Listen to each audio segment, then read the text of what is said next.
Yes. Perfect. Okay, so this is a certification course from Cloud Security Alliance, guys, and that is Certificate of Cloud Security Knowledge. So there are two different certification which Cloud Security Alliance actually provide. One is called as CCSK, Certificate of Cloud Security Knowledge, and the another is CCSK Plus. Now, the only difference between both of these courses is the lab. So in CCSK, we only do the theoretical steps. There is no lab. Okay, and in CCSK Plus, lab is also included, and we are going to do some hands-on as well on one of the platform on cloud. Again, definitely it's a cloud certification. So let me start with my introduction, guys. I think I had already given my introduction previously, but those who had not joined. So my full name is Rajiv Kumar. I am operating from India. I am providing training from the very long time. I think it's more than 14 years now. I also provide consulting work to the different organizations around the globe. Uh, Middle East and Europe is my primary reason, you can say, where I used to provide my services. Previously, I used to travel a lot, but after the COVID, I had not traveled so much. I frankly saying might be very soon I start doing some traveling for my consulting, but so far doing work from home and operating from my home only there for every trainings. In terms of certification, you can also find my name on Cloud Security Alliance website. I'm one of the authorized instructor for Cloud Security Alliance in APAC region. Okay, apart from that, because if my core background is security, so I had achieved a different certification over the time like CISSP, LPT, License Penetration Tester, Offensive Securities Professional I am. And from the cloud side, I'm certified in both of the platform out of three, which is popular right now, AWS, Azure, and GCP. That is the three popular platform around the globe where normally customers are moving for their operations. AWS and Azure is my core expertise. GCP I used to tackle, but not so much. I mean, I can provide what are the services which is good and how to configure, but I don't deal with any of the training with the Google Cloud. Yeah, so that's it. This is what exactly my expertise is. I'm also a management-based trainer, so definitely CISM, Information Security Manager, Information Security Auditor, C-Risk certified. So these are the other certifications which I have under my hood. Yeah, so that's it. If you wanted to know more about me, just let me know any question you have. Okay. So one of the I know in the last discussion I understood that you all are operating some SAP operations in the cloud, correct? And that is the reason you wanted to know more on the cloud at least, how exactly it operates and how the things will go on, specifically the security side as well. So this is basically one of the starting certification when you can go for the cloud security in the cloud. Okay, which is helping you to understand the different aspects of cloud from the infrastructure platform or software side. Plus there are different component which is being added when you're moving into the cloud. I mean to say the different set of risk which you are going to face in the cloud when you're going to manage it. So that one too we need to understood here, right? There's some documentation I will share with you all, which is going to help you to prepare for the examination. Definitely, I'm very much sure that one of your objective is also to clear the certification and gain the certification for CCSK. So this training is going to be more than enough for cracking the certification. I mean, if you are going to follow, plus the documentation which I will be sharing with you all. Moreover, I had highlighted some of the critical points which is going to be asked in the examination. The documentation is not big. It's just 149 page documentation. I think I'm not very much sure what are the pages right now, but I think it is 159 or 150 something. Plus, there are two more documentation you require for the certification. So over and all for CCSK, there are three different documentation through which you will be getting question, right? One is the security guidance, which is the primary book for the CCSK, right? And currently the version is version 4. So security guidance version 4 you actually require. Now, the good thing is all these documentations are freely available on the Cloud Security Alliance website, right? Remember, Cloud Security Alliance is one of the not-for-profit organization which is promoting best practices around the cloud.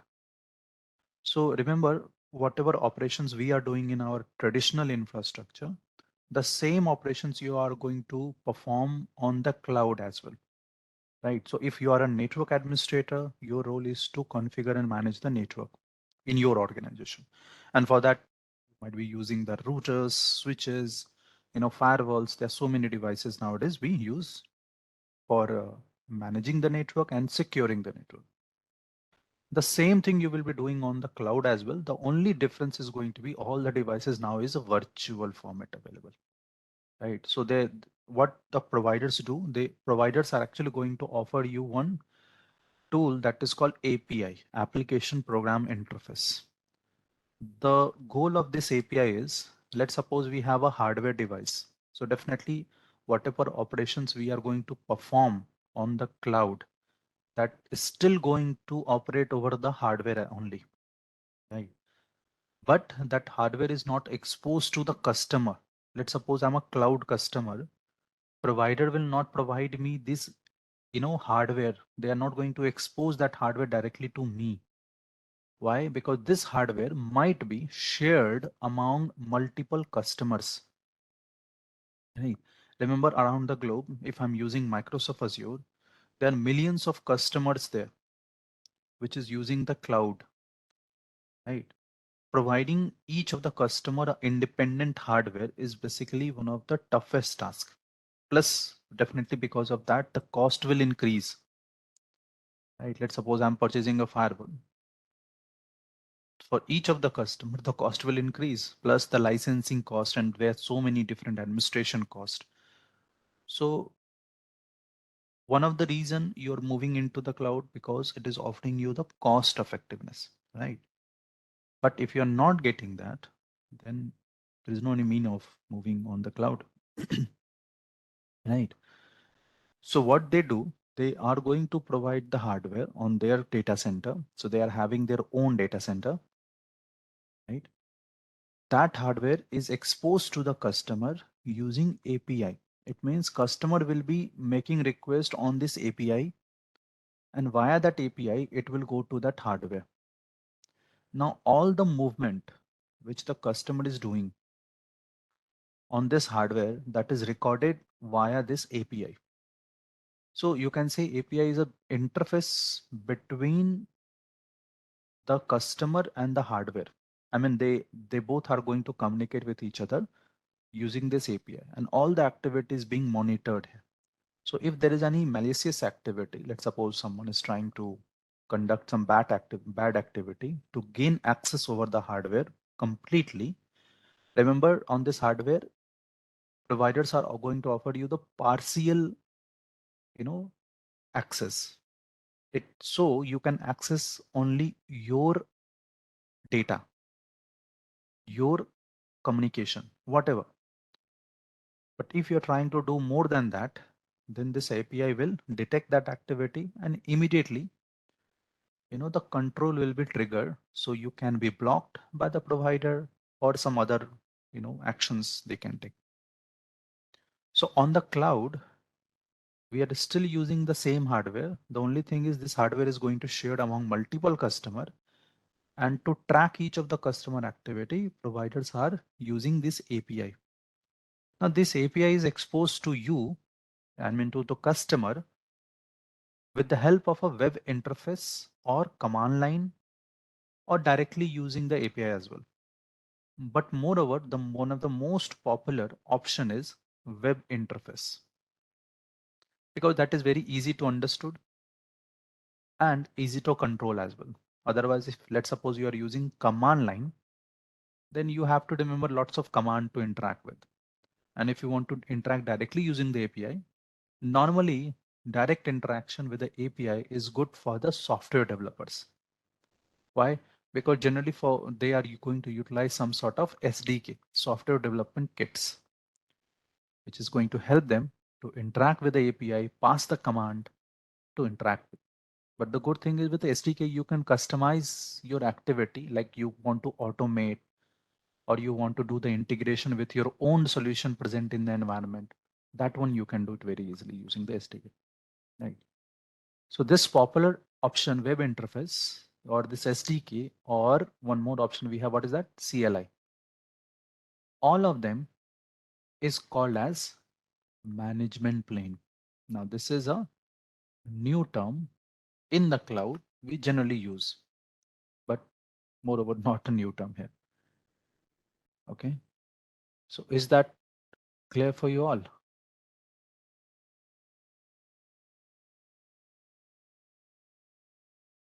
Yes, Raj.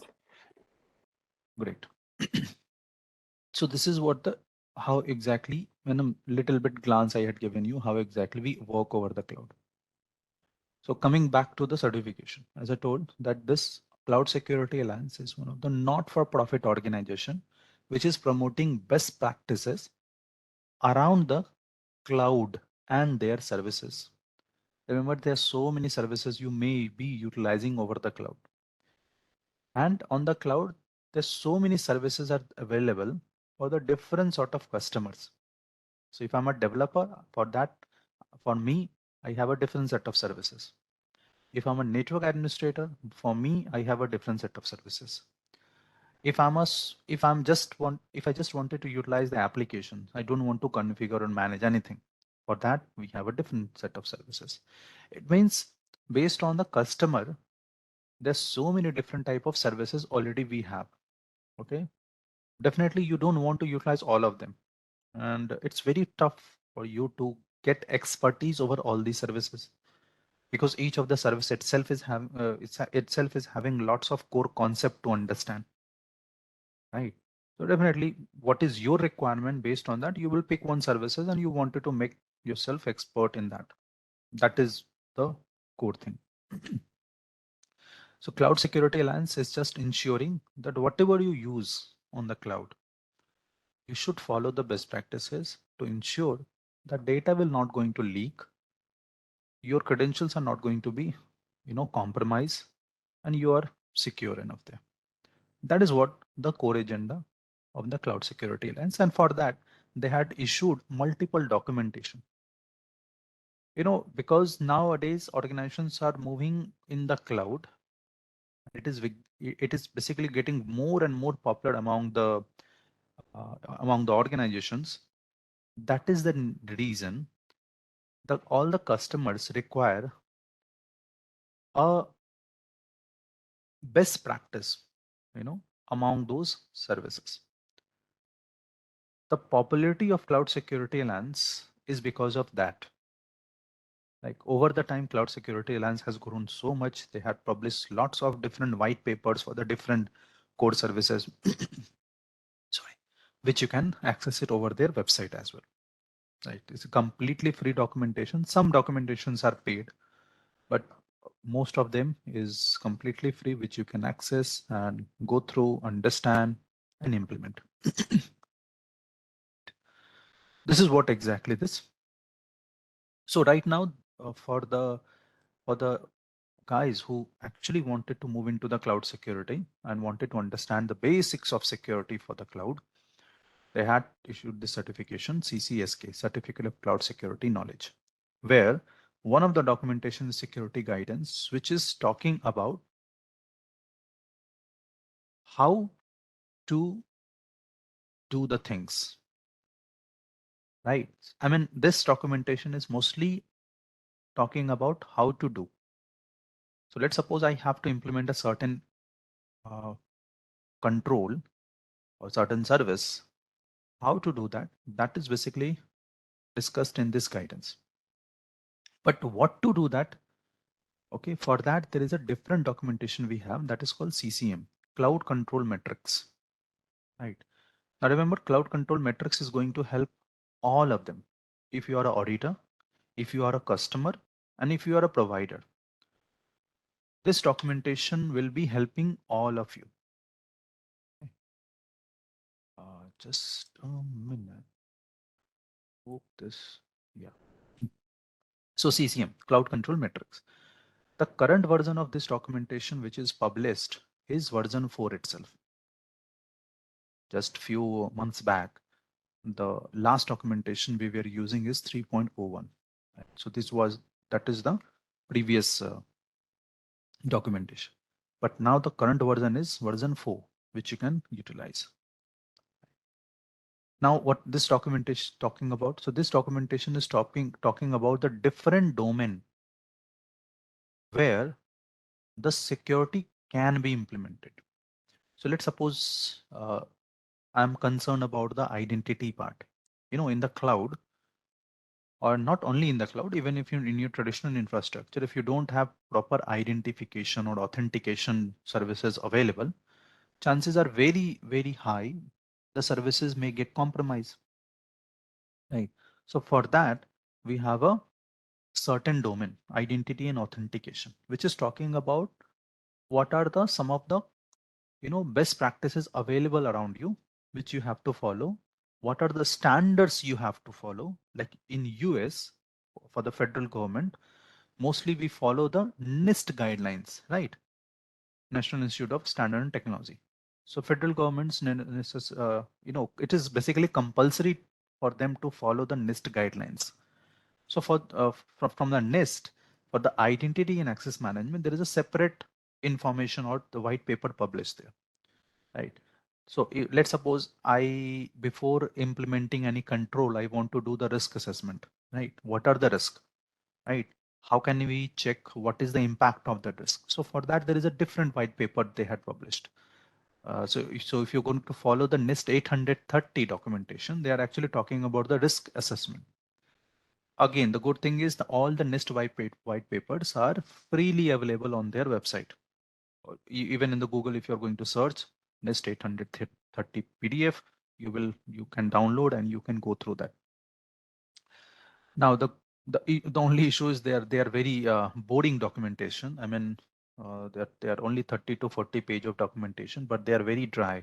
I mean, you're not going to find any good attractive images which you can actually check, or might be attractive lines. They're very dry, so you have to concentrate so much to understand and read the documentation.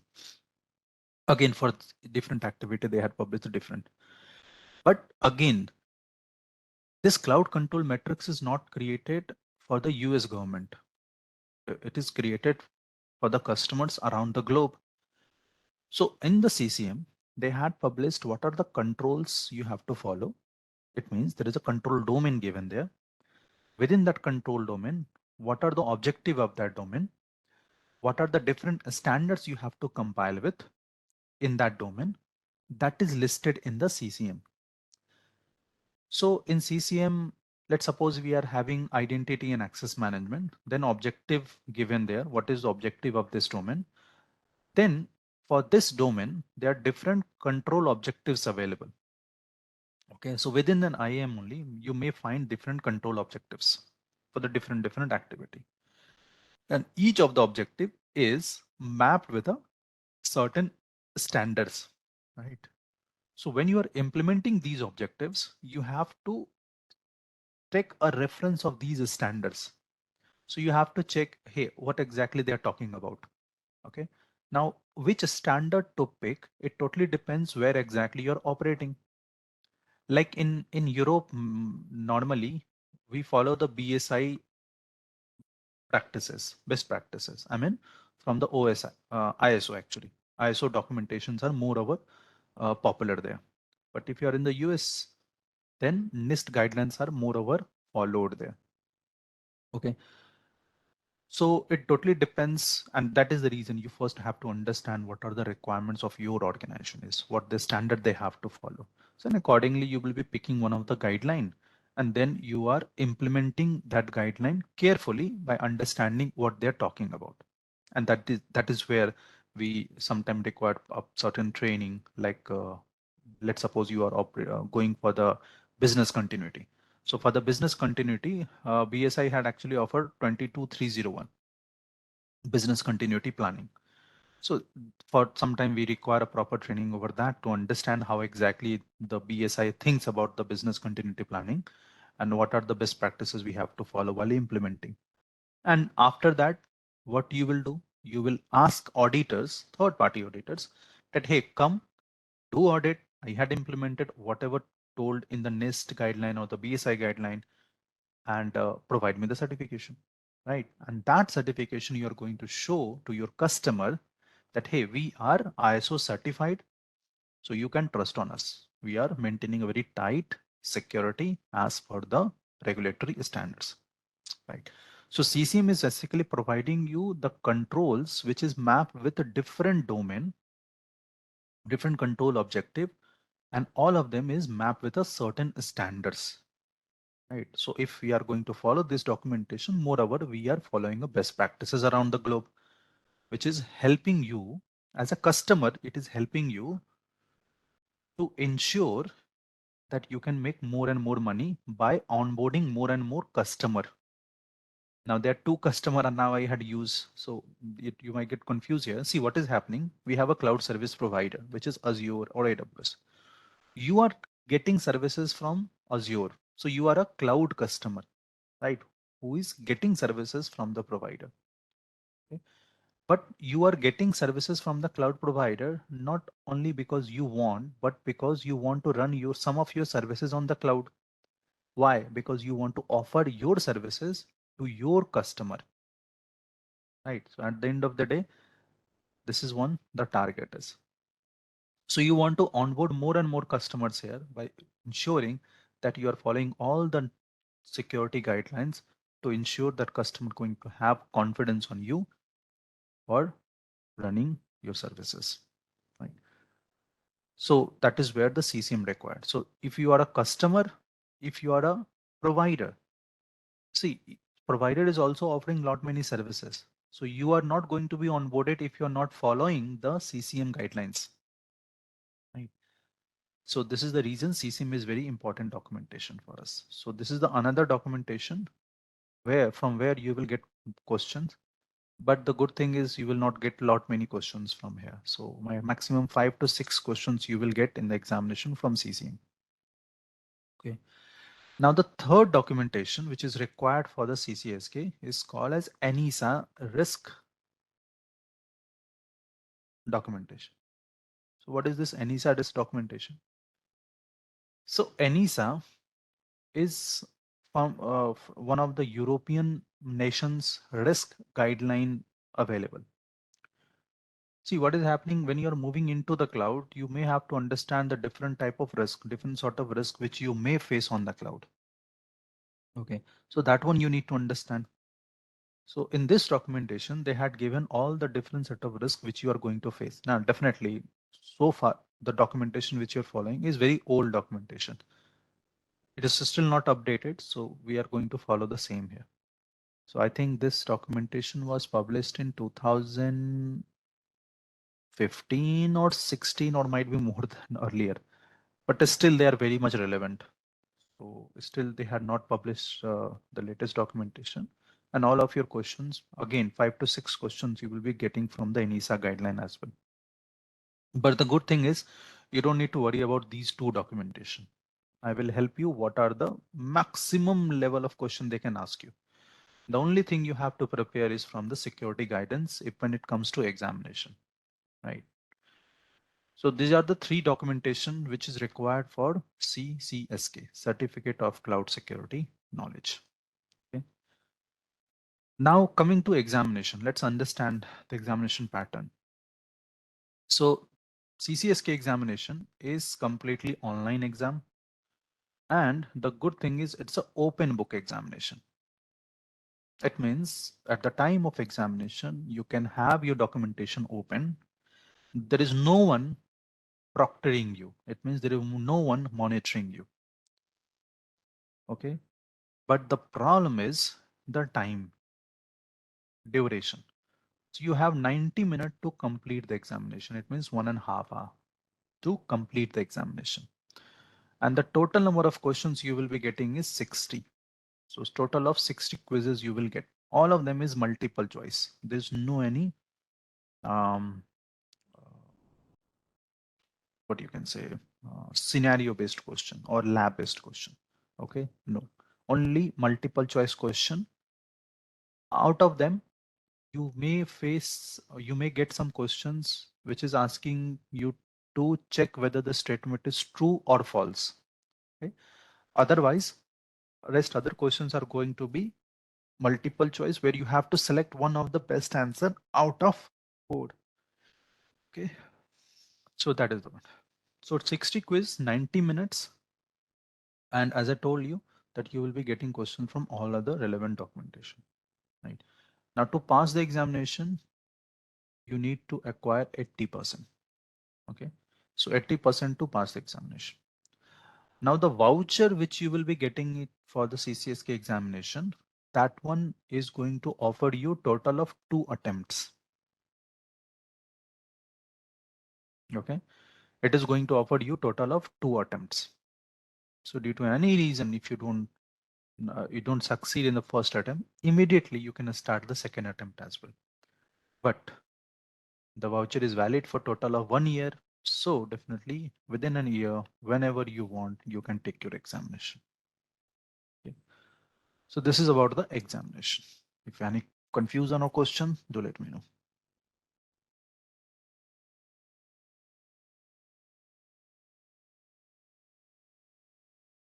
No, Rajiv, go ahead.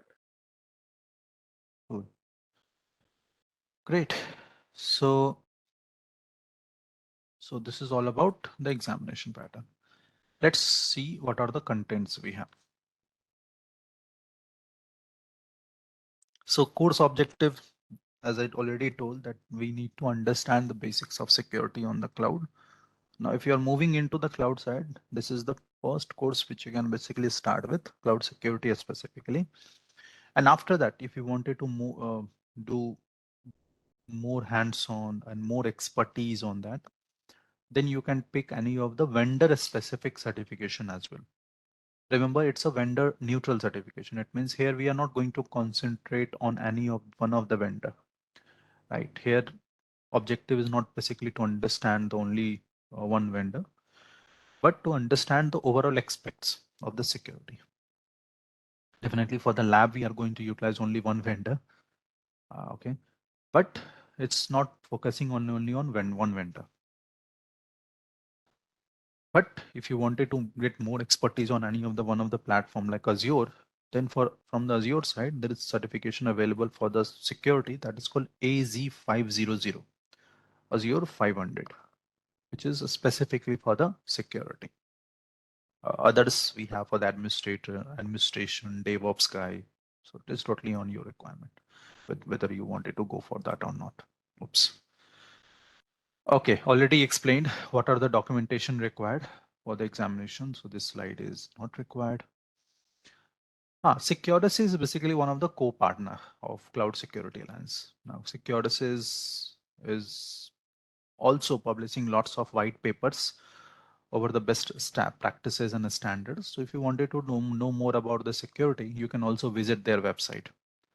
The entire slide for the Cloud Security Alliance has been created by Securus's blog. And so, I mean, that is the reason it is mentioned in this slide. So here we are going to understand the aspects of the cloud definitely, and also will get hands-on expertise over there. There is one more documentation which is mentioned in this slide. If you see here, that is called CAC. That is Common Assessment Initiative Questionnaire. Now this is basically very much associated with the cloud control metrics. So right now I don't want to make you confused. We'll discuss on this later when and specifically it is discussed in domain number 3. So over and all, the entire course of CCSK. So if you see this, if you're going to check the cloud security and CCSK documentation, there are total of 14 chapters given there. Okay. And all of that chapters is grouped into 6 different domain in this slide, right? It means they are grouped. They had actually grouped multiple chapters in a certain domain. That one I will explain here. Third domain is basically discussing about the CCM and ESA and the CAG documentation. So how they are associated with each other, that relationship we will check in the third domain. Okay, so as I told, there are total of 6 domain we have. So let's understand the structure, how exactly we are going to follow. So module 1 is specifically concentrating on domain 1, which is cloud computing concept and architecture. Now this is very much important to understand, because once we understand this, most of our key questions about the cloud is going to be resolved. Like what is cloud? What are the different service model? What are the different deployment model? What are the different benefits of the cloud? And what are the key characters? So if I'm working for US government, and if I'm onboarding any cloud provider, okay, what are the key characters should be available in that particular provider? If it is not there, it means I'm not dealing with a cloud provider. It could be managed service provider, but it's not the provider, cloud provider. So what are those key characters? Based on that, you can say that yeah, they are the cloud provider or might be just a general managed service provider. So that is what we will going to understand in the first domain. In the second domain, which is specifically focusing on the infrastructure security. See, anything is going to start from the infrastructure itself. If you don't have a proper infrastructure, then you are not going to run any application or services there. So at the end of the day, see, the core activity will be done by your application, right? But that application you will be hosting on some infrastructure only. And if that infrastructure is not secure, your application is also not going to be secure, right? That is what we will understand here. So when we are moving into the cloud, what are the infrastructure related component we have? Like network. How do we set up the network on the cloud, right? Which is secure and isolated as well. And that infrastructure is composed of, might be a virtual machine. So you might be running your SAP application on a virtual machine, or you want to run that application directly on the cloud platform. So what are the different set of workload given there, which you can choose based on your requirement? Because sometimes your security requirement is too high and you don't want to share anything with your provider. Remember, in the cloud, at the end of the day, we are using a shared infrastructure. It means some of the infrastructure is managed by, so infrastructure component is managed by your cloud provider, and some of the infrastructure component is managed by you. So if you don't understand what is your boundary and what is the boundary of your provider, then implementation of security is going to be very tough for you. So that boundary we will understand here in the infrastructure security. And definitely also we are going to look at the business continuity portion on the cloud, because no matter how much security, how much resiliency you have in your network, there is a point when any mishappening can be present, and because of that your application may crash, the infrastructure may down. In such case, what are the preparation we have to do? That we will check it out as well in the same module. In module number 3, as I told, that we are going to discuss core component like CCM, cloud control metrics, and ESA. All in all, basically all of them is falls under one major component, that is governance and risk management in the cloud.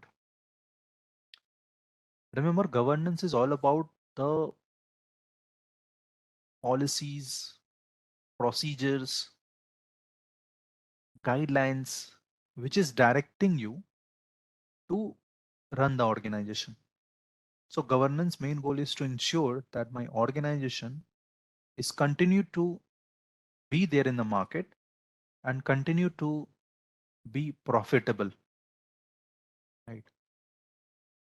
So how exactly the governance will work in the cloud? Because problem here is previously in your traditional infrastructure, you are the sole owner of all the component. It means you will decide what to do with each of these component. But in the cloud, you always have to rely on your provider. Yes, you may want to make some customized decision, but until unless that is offered by the provider, you can't do that, right? So how this changes in the responsibility is affecting your governance, your legal part, and definitely even the compliance and audit part. That one we will try to understand in the module number 3. One of the core module of CCSK is the data security. So at the end of the day, we all are driving towards securing our data, right? Whether it is managed through your application or directly managed on the cloud infrastructure. So how this data security will be working in the cloud? There are some components like encryption and other solution. How exactly these solutions work? We are going to discuss in the data security in the cloud. Mostly the encryption, data masking, obfuscation, data security lifecycle. These are some of the major components we will try to understand along with other controls which you might follow if you are trying to implement the best practices on the cloud environment. Okay. Then after we will move on to model number 5, where we'll understand the best practices around the cloud application. Remember here, goal is not to develop any application. Goal here is to understand the best practices around the application. See, nowadays we actually use multiple different solutions to secure the application, right? Like federated identity, multi-factor authentication, um, OWASP best practices, Open Web Application best practices, to ensure that your application should not get compromised. But even after that, there's so much different compromise may happen, right? So that one we'll try to understand and definitely try to include in the application. Okay, mostly we will also understand the application life cycle, how exactly it works, what are the best practices you have to follow, how the DevOps or DevSecOps is is impacting your application development. And this is the final domain, model 6, which is cloud security operation. So when you had moved everything on the cloud, after that also you are going to face lots of different issues. Okay, so how do we manage incident on the cloud? That one we will understand in this domain. So first, what is incident? What are the different phases of the incident response? And how do we manage incident on the cloud? That exactly we will try to understand in this domain. Along with, remember cloud provider, there is a certain set of providers who is only offering the security services for the cloud. Those providers are called as security as a service. So you may have to segregate the controls. Let's suppose I'm running my services on Azure. Then I may not be utilizing their security controls. Why? To increase the security itself. Segregation of duty ensure that wherever I'm managing the data from that provider, I will not use the control. I will be using control from the different provider to secure my data which is present on Azure. So in such case, what will happen? Let's suppose Microsoft is trying to steal your data, but because you had encrypted your data by using a key which is coming from different provider. So first they have to get that key from that provider, and then they are going to decrypt your data, which is going to be very tough task. Remember, not only the customers, not only the attackers, other customers and the attacker. Our concern is also from the provider. So there is a possibility that from the provider also the data leakage may happen. So in such case, utilization of security as a service provider, which is going to offer you a different angle on the security to ensure that everything is segregated. So what are the security services offered through the security providers? That one too we will understand here. Okay, great. So these are the different modules we will cover in this course. I hope that is clear for you all. Anything which is not clear, all the modules, I hope that is clear.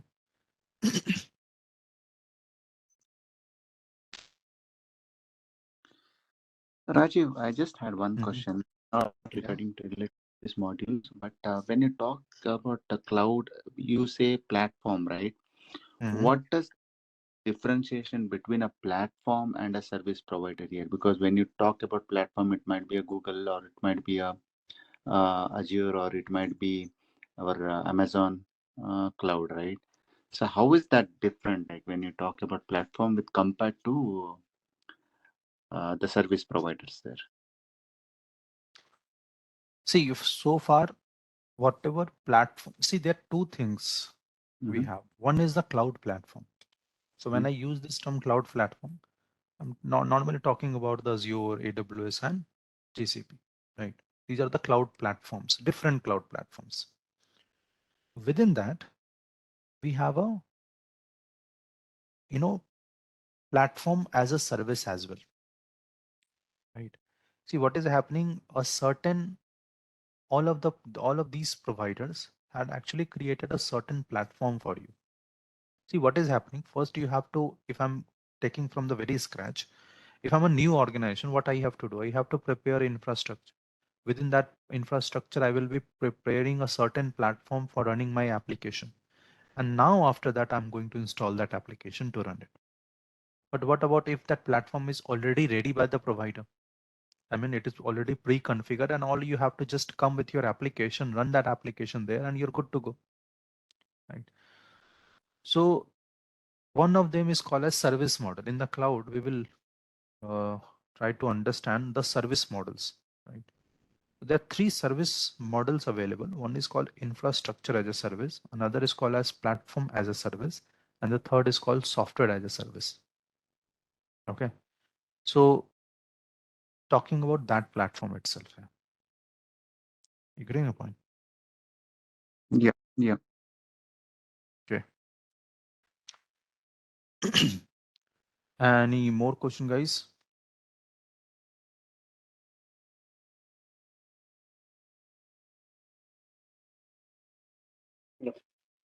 No question?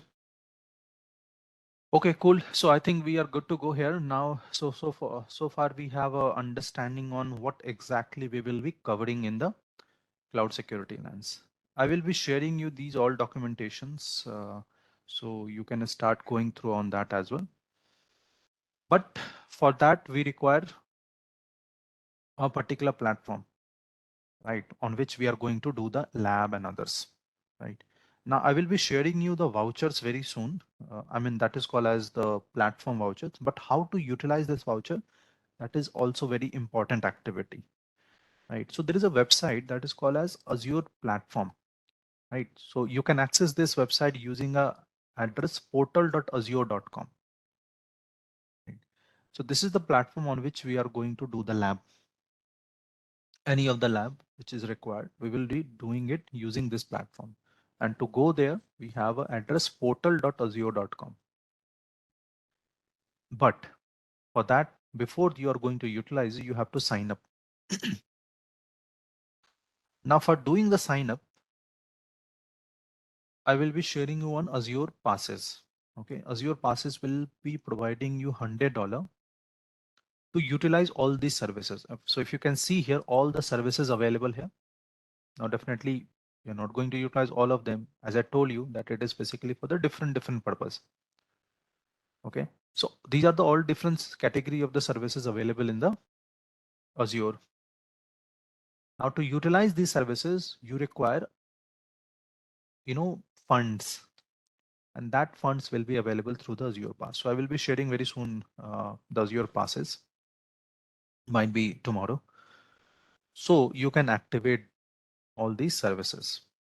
At least for today and tomorrow, you don't require to utilize, because first we will understand all the platform, and the first domain, we don't require any kind of lab. Okay.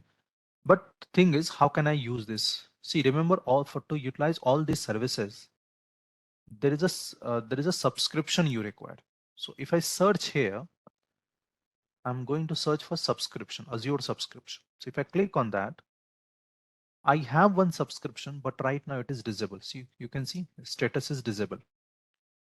Okay, why exactly? Because I had all. So if you see, this is the same voucher I'm also utilizing, Azure Pass sponsorship, right?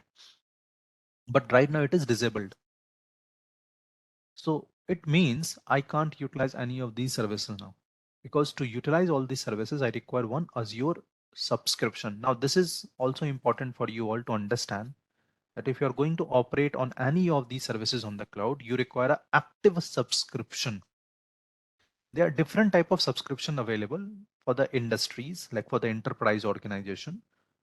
You have a pay as you go model as well. So if I try to add here, so if I click on add, I can see all of the subscriptions available, and I can pick any of the subscription, and based on my utilization, based on my purpose, I can use. Let's suppose I belongs to one enterprise organization.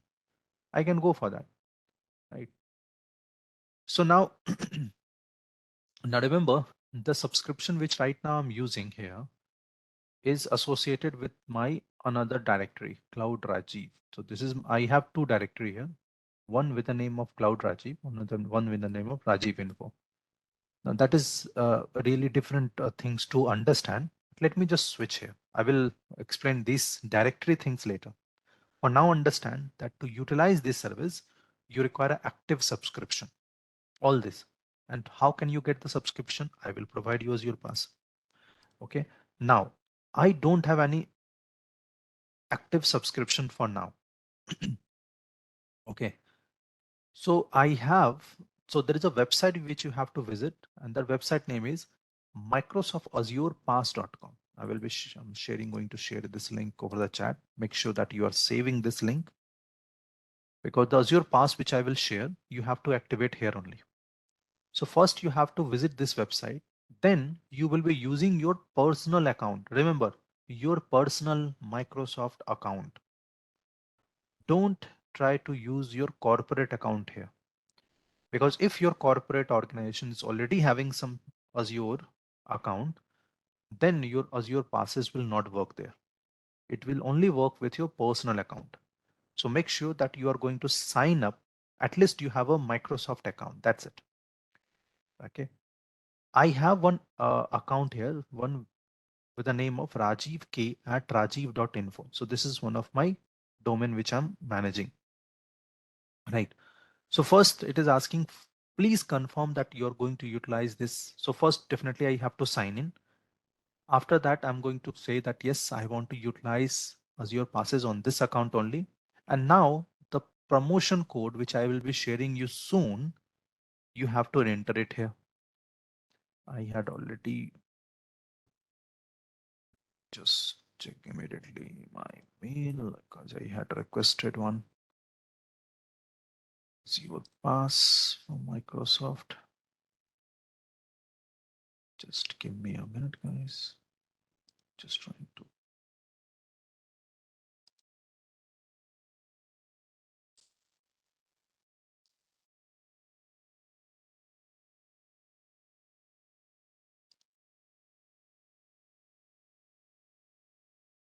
Yeah. So what I'll do, I'm going to enter my Azure Pass here. So the Azure Pass is going to be something like this. The same will not work for you all. And it is asking the enter the character you see, but I can't see any characters here. Let me just. Oh, is it asking for input solution? I don't know.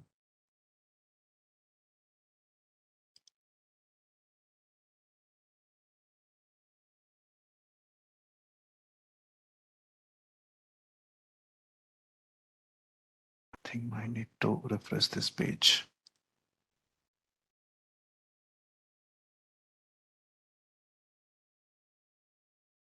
Yeah, so I will confirm. Yeah, now it is visible. Oh, what is happening here? So I need to provide this captcha and submit. So now what is doing? It is processing my request, and within few minutes, this Azure Pass is going to be active under my account. Right, and once it is active, so now it is taking me, or might be some for feedback page. Wow, wow, wow. Do I remember my password? We have to check. Okay.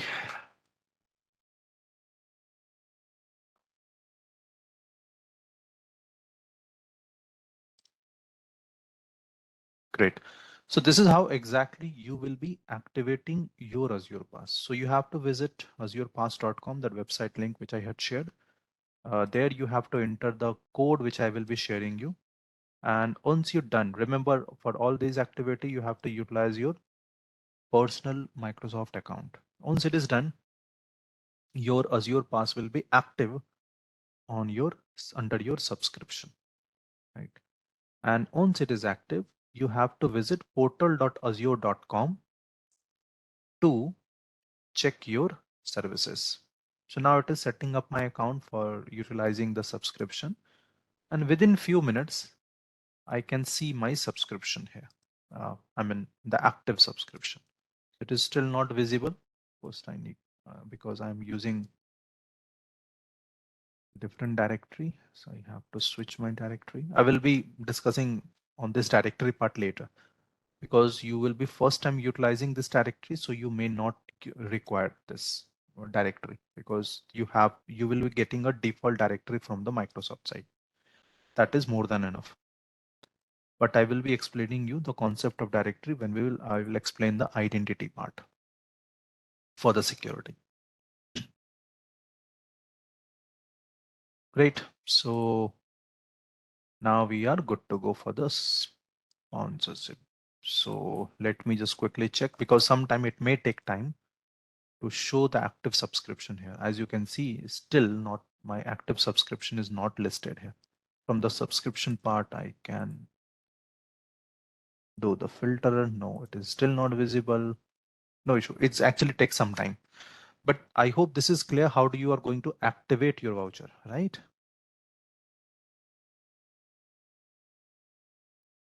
Yes, sir. Okay, perfect.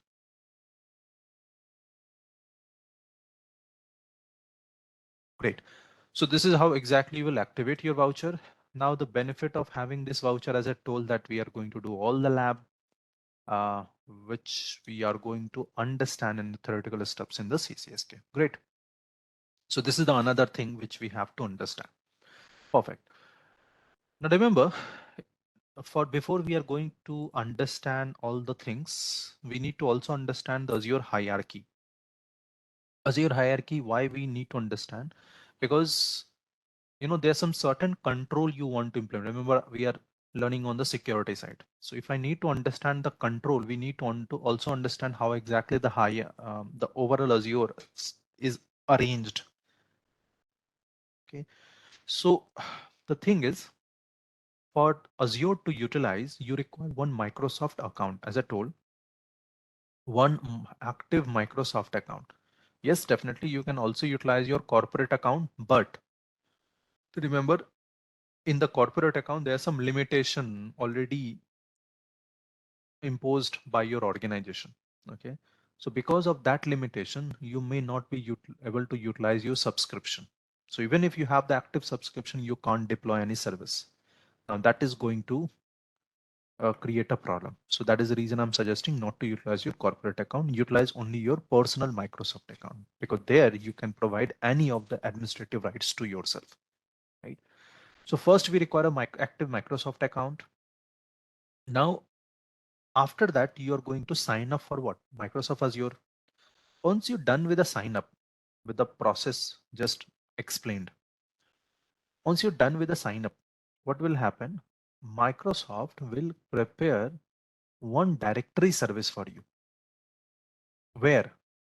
In Microsoft Azure. So you are going, after signing up, you will be logging on portal.azure.com. There you will get one directory service. Now, what is this directory service? So directory service is used to store your users and group and other controls which you want to implement on that, right? So directory service normally used to store your user information. So if you can see in my case, in my account, if I need to access my directory service, what I have to do, I have to click on Azure Active Directory. This is the one. So if I click on that, here I can see my directory. So here my directory name is Rajiv Info. Again, if you wanted to change this display name, yes, you can do that. Yeah, but default name is also okay for our operations. So this is the directory, and within directory, if you can see, I have option of user. So if I need to create any user, okay, I will simply creating it here only. Okay, so it will is actually going to display the different users. So I have two users, one with the name of Rajiv K and one dummy user I had created with the name of Sam. Okay, so management of users and others you can actually do it. But apart from that, group and other, security related stuffs, you will be doing it from here only. Okay, so this is the another useful activity. Just give me a minute, guys. Someone is knocking my door, so just give me a minute.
Okay, I'm back. So what I was explaining, that you will be getting a directory, right? So once you're done with that sign up, this directory will be helping you to create and manage user plus all the other controls which you want to implement, right? But remember, this is not enough to utilize any service in the cloud. Okay. So if I need to utilize services in the cloud within that directory, you have to have an active subscription, right? So remember, subscription is basically for the billing purpose. Microsoft Azure utilize. If you don't have active subscription, then Microsoft Azure is not able to provide you the bills for the services. It means you're not able to utilize any service. So if you want to utilize any service, you have to have an active subscription. For the different purpose, Azure actually going to offer you different subscription, like for the learning purpose. So for the learning purpose, I usually ask Microsoft to provide Azure passes, right? So that is what I will be providing you. Okay. So here, as a subscription, we are going to utilize what? Azure Pass. But as I told, for the different purpose. So let's suppose my purpose is something different. Okay. So in such case, I can simply search for subscription. And if you are the owner of that directory, okay, here you can select add, and here you will get all the different subscription which you can utilize, right? But if I want to show you, I have to first switch my directory. Let me just show you what are the other directories. I mean, subscription, you will be getting it. like for the enterprise purpose, this is very disheartening. I had actually implemented the multi-factor authentication. So I have to open my authenticator application on my mobile. And where is it? Where exactly you are? Yeah. 706-132. Yeah. So here I can see now, see this is my active subscription now, which I just activated. But for now, before I do one more activity here, I am going to show you other subscription which is visible under my account. So if I click on that ad, I can see multiple options. I have a free trial. I am not able to utilize it. Pay as you go. Now this is mostly we can use whenever we are trying to do some testing. So normally organization may have multiple subscription. One subscription surely is going to pay as you go, because that you are just utilizing for testing purpose. So if you're utilizing some services accordingly, you have to pay. I mean, your department have to pay. Okay. But other options we have, if you can see Visual Studio Enterprise subscription, developer support, Azure in Open subscription, standard support, Azure sponsorship, pay as you go for dev and test, MSDN platform, professional direct support, and there's so many different subscription I have here, which I can utilize, right? So definitely based on your purpose, okay, you can go for the options. In your organization, you must be going for the enterprise kind of subscription there. So I just activated one of my subscription here. If you can see, it is visible, but the problem is I don't want to utilize this subscription under this directory. So I am right now, if you can see, the directory name is Cloud Rajiv, but I want to use this subscription under my rajiv.info. Remember guys, you can create multiple directory in your Azure account. Now that is something advanced, which I will describe you later. Okay, for now today, because I want to transfer this subscription to my other directory, all I have to click on this subscription, and there is an option I will be getting for changing the directory. Okay, so if you can see, I have option of change directory. So I will click on that, and from here I will select the directory on which I want this subscription. So I will select Rajiv Info. Okay. Once it is done, click on I understand and click on change. That's it. This is how exactly you can change the subscription from one directory to another directory if required. In your case, it will not require. The reason is you will be getting a default directory, and that is more than enough. Now, why I'm doing that? Because I had created multiple directory under my account. Okay. And all the operations I'm performing on a different directory. And that is the reason only I'm switching that. Okay.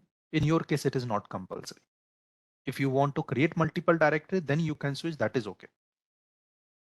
So as I told that you will be getting one directory. Under that directory, you will be getting a subscription which will help you to utilize the Azure services. Without this subscription, you can't utilize any Azure services. Okay. Now this is the hierarchy. But do we have any other level? Yes. After the subscription, let's suppose you want to create any service for your testing or for your organization. Then it is compulsory to have a resource group. Resource group. So resource group is basically helping you to bundle multiple services in a group. So resource group is just only for bundling multiple services. Okay. It is compulsory.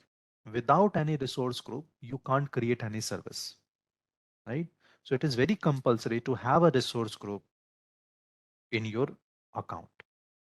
Now you can create and delete resource group anytime you want, right? But to create any service, resource group is necessary.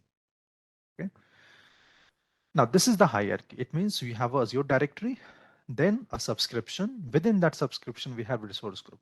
But do we have any other hierarchy? Yes, it is. There is one more hierarchy we have between this directory and subscription. There is one more hierarchy we have, but this is not by default visible for you. This is called as management group. So the purpose of management group is to provide a grouping for multiple Azure subscription, right? So let's suppose I want to group multiple Azure subscription. We require what? Management group. So management group is helping you to group multiple subscription. And remember, the purpose could be different. Let's suppose I have one subscription for development and testing purpose. I have one subscription for operational purpose, right? You may have one more subscription for the other department. There could be possibility that organization is having multiple subscription for each of the department, right? And I want to group all them together. So we can put some control over that. So when I say control, let's suppose some of your administrators are deploying services in India location and you belongs to US. So you don't want your data to be located outside your country premises, right? In such case, you can put control so the services can be only configured in a certain location. And more than that control, I mean, I'm talking about we can put a very good controls here, right? That can be done using the management group. One default management group is already there, but if you want other management groups, that one too you can create. So let me show you. So if I go here, I can search for management group. See, this is the one. And this is the management group. If you can see, by default, there is a root management group available, which is not visible here. Okay. So if you want to utilize this management group, you have to first click on start using management group. So let me just click on that. So what will happen after that? It will show you that, hey, there is a root management group already available. So if you want to create other management group, you just need to click on create and it will help you to create. So see, it is asking management group ID. What is the name of the management group? So let's suppose I'm creating a management group with the name of dev test. And I'm providing the same as a display name as well here. And I'll click on submit. Right. So what exactly will happen? There is a root management which is already available. Within that, I had created dev test. As I told, that root by default not visible. So until unless you click on this start using management group, that root will be not available here. So let's see. So right now it is getting deployed. So this bell icon is going to notify you whether your operation is successful or got some error. See, I got the notification created group succeeded. And now you can see here that there is a tenant root group is already available.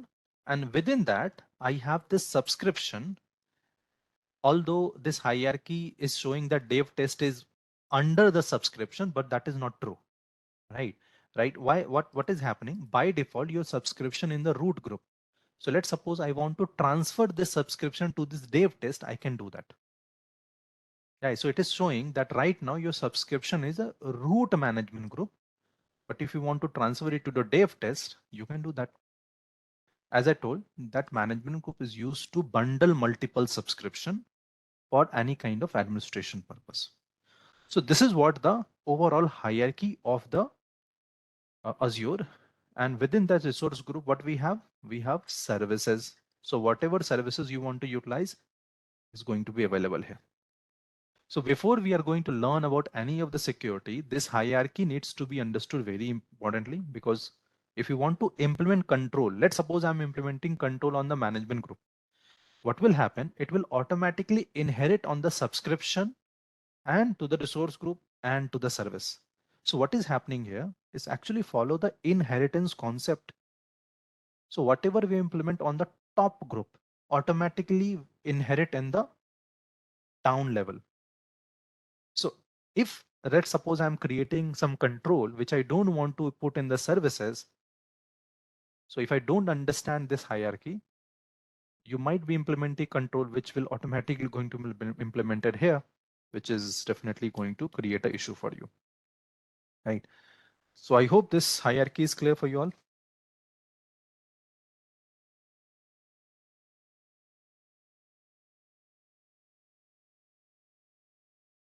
Yes. Cool. So this is what over and all from the Azure side also you have to understand. Now it will help you to understand like how the things will work. Now, if you remember, I had transferred my subscription to this directory. So till now it should be visible now here. Let me just put a filter. It is still not showing me that new subscription which I had transferred here. So might be sometime I have to refresh this page. And yeah, it is. I'm already in the same subscription. Sometime it may take time to show your subscription. So even if it is not showing quickly, you may have to wait for a few more minutes here. Right. So this subscription filter is actually helping you to filter all the subscription. Now, let's suppose I don't want to show this subscription here because it is already disabled. What I can do, I can send it back to the, other directory, which I'm not utilizing. So I will simply select this one just to ensure that I'm only seeing my active subscription. Right now it is saying fail to change. It may have to try later. Yeah. So that's it. This is how exactly we can work on that same, right? So over and all, from this, the outcome is over and all we want here. Okay, let me just actually this icon is, yeah. So over and all outcome is be prepared to successfully pass the CCSK written exam. That is one the objective of this entire course. Understand cloud model and architectural over the cloud and how to apply the shared responsibility model. Know the impact of cloud computing over the governance, legal, risk, and regulatory compliance. Now, this is very much important because anything which is shared is going to change your entire security model. So we'll understand in our upcoming section how exactly it is making the changes and how exactly it will impact you from the security point of view. Learn to adapt existing security principles and practices for the cloud deployment. Okay. And for that, definitely we are going to have a reference of some documentations like CCM and ENISA.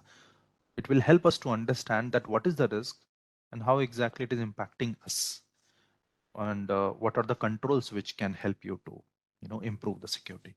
Be able to practically apply the cloud security alliance security guidance, metrics, and other research to cloud security program. So this is what the entire objective of this particular program is. Okay. Yeah, so now we are ready to start our first module, but I think we can pause it here and I can take your questions here only for today.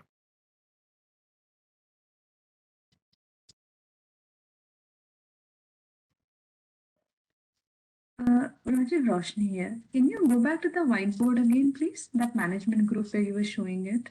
Hmm. Yeah, this one. So when you say that you create a management group, okay, and depending upon what role will come in one management group, right? You can create multiple management group. So for example, 1 and 2 subscription is in A group, and then you put another 3 subscription in B group, right? Hmm. To manage how the services can be deployed. Mm-hmm. Okay, so you're saying that how the services are. Yeah, how that control works. Because when you say create service, right? Like I was thinking whatever Azure has in their list, we are just using those services, isn't it? Yeah, definitely. Okay, okay. No, because you said create service, so I got a little confused how that control is working. Maybe if you want, maybe can you just explain one more time this management group part? See, what will happen when you create any service, where exactly it will work? Your services are going to deployed here, right? Okay, yeah. Correct. Yeah, here it is going to deployed. And this services is working where? Under this resource group. Okay. Okay. Now with this resource group is available under this subscription, and this subscription is available under this one of the management group, by default root management group, right? So let's suppose I'm putting any control here. Okay, as I told that it will automatically inherit on the subscription, from there it will resource group, and from there it is going to be on the services side, correct? So whenever we create any service in the Azure, this inheritance ensure that it will flow out to the relevant services, right? So if you see, this is the resource group we can create there, and let's suppose I'm creating any service like virtual network, it will automatically inherit that control whatever you are putting onto the management group. So you have to ensure that your management, your subscription is available in the management group where you want to apply the security. Let's suppose you What kind of implemented security. maybe region wise or something? Okay. Right. Let's suppose you implemented security on dev test management group, but your subscription is tenant root group. So definitely it will not impact your subscription. Correct. Okay. So you have to understand that it should be implemented in a proper place. Okay. Okay. Any more question?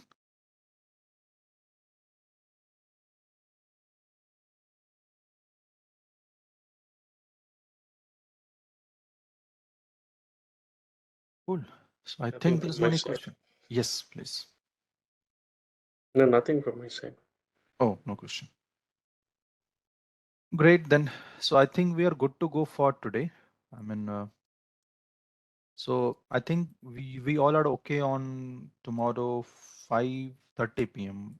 Indian time, which is, I think yours it is 7, correct? Because accordingly I will ask support team to update that time link. Tomorrow or Saturday? That Saturday. is Tomorrow is Saturday, correct? No, for us, I hope it will be Saturday. For you, it will be Sunday, I believe, because Okay. yeah, because we were opting for Thursday and Saturday. Is that correct, Vinod? Or Right. Okay, so today is Thursday at your yes, side, yes. correct? yeah. Today is Thursday night for us. Okay, actually this is getting confused. Okay. So you're saying Saturday, which is going to be Sunday my side. It means Yeah. for tomorrow there is no session. Day after Yeah. tomorrow the session is. Yeah. For me. Yes. And for you it is Saturday evening. Okay, cool. So okay, so I will ask support team to update the time on 5:30. The same link will be available. They're just going to update the time. 5:30 in the sense? 5:30 my time, which is AM. Your is going to be 7 at 7 7. Yeah, 7 7. 7 7 p.m. p.m. Saturday. Yep. Yeah. Okay. Okay, cool guys. So I will be sharing link via support team to you all. So from there you can download all the documentations and start. So we will start the first. So far I had given you all the glimpse of what platform we are going to use, how exactly we are going to use, how the your hierarchy actually works for the security. So it means from next session, we are good to start some lab session as well. And definitely first we need to understand the core part of the cloud, like what is cloud, what is service model, what is deployment model, how do we understood, how do we, what are the different architectural options we have, and how do we really work on that. So this is what exactly our next session agenda is going.